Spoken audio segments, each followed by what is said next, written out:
J'aime beaucoup, j'aime mon travail, j'aime beaucoup les enfants, c'est pour ça que je fais beaucoup de choses.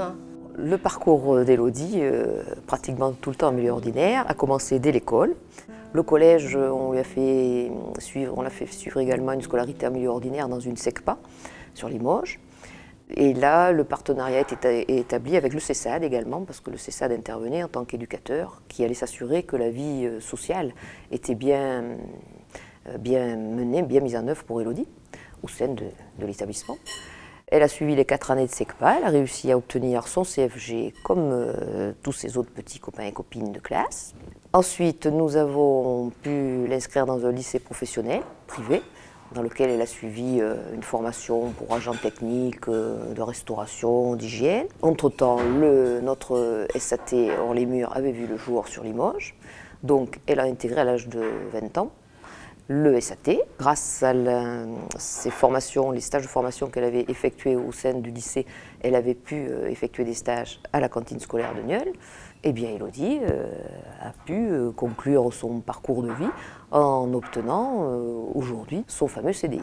On avait envie de faire ce parcours avec Élodie, tout en ayant quelques inquiétudes, mais en sachant bien sûr que ce serait peut-être compliqué, on ne savait pas trop, mais avec ce souci surtout de bienveillance et d'accompagnement, d'inquiétude par rapport à l'équipe, d'inquiétude aussi à savoir comment aussi les enfants allaient avoir un regard sur Élodie. Et en fait, ses collègues l'ont accueilli comme n'importe quel collègue. C'est un agent comme n'importe quel agent. Élodie, elle remplit tellement bien sa tâche que quand elle n'est pas là, il faut la remplacer. Donc ça veut dire que sa mission, elle l'a remplie. Effectivement, l'objectif, c'est de les accompagner dans la montée en compétences pour pouvoir très rapidement, on l'espère, signer un contrat de droit commun et donc un CDI. Le bout, c'était qu'elle soit complètement titularisée, c'est-à-dire qu'elle devienne un agent de la fonction publique.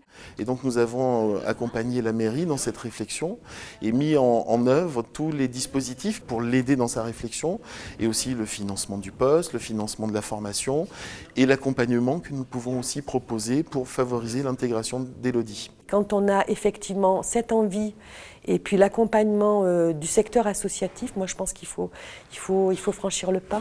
Et puis surtout, ça nous a permis aussi de nous ouvrir encore plus sur le monde du handicap, puisque on a rencontré donc des gens qui travaillaient, eux ce sont des professionnels, nous on est des élus, on a effectivement cette envie, mais je pense que cette démarche aussi de cette association qui a cette grande compétence nous a aussi aidés. C'est un message fort moi que je voudrais envoyer à l'ensemble des élus, puis aussi aux employeurs du secteur privé. Je pense qu'il faut pas que le handicap soit un frein. Certes, ça peut des fois être un petit peu compliqué, mais je pense que c'est une aventure franchement qui mérite d'être vécue.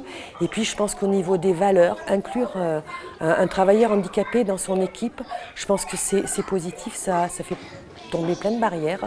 Au niveau du regard, moi je sais que j'ai un regard qui est maintenant totalement différent avec le handicap. La confiance, c'est un des mots-clés pour la réussite d'un parcours de personnes en situation de handicap en milieu ordinaire. Aux parents d'abord de faire confiance parce que effectivement ça nécessite lâcher prise, qu'on n'est pas...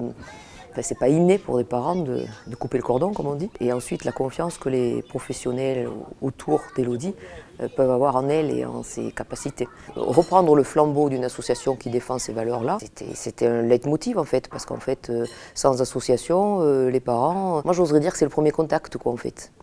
Et qui vous montre, qui vous apporte par des preuves. Moi, ce qui m'a porté, c'est de voir des enfants déjà scolarisés, plus âgés qu'Élodie. C'était pas des bébés que je voulais voir, moi, c'était des enfants plus grands, pour me dire ils ont pu le faire, donc je vais pouvoir. Pourquoi on fait ce portage-là? C'est pour montrer aux autres d'Aquitaine, les autres, c'est pour expliquer pourquoi j'ai un appartement. C'est pour montrer l'exemple qu'on n'a pas de maison, eux, ils peuvent réaliser en fait. Avoir un appartement, pour être femme autonome, je fais comme les autres.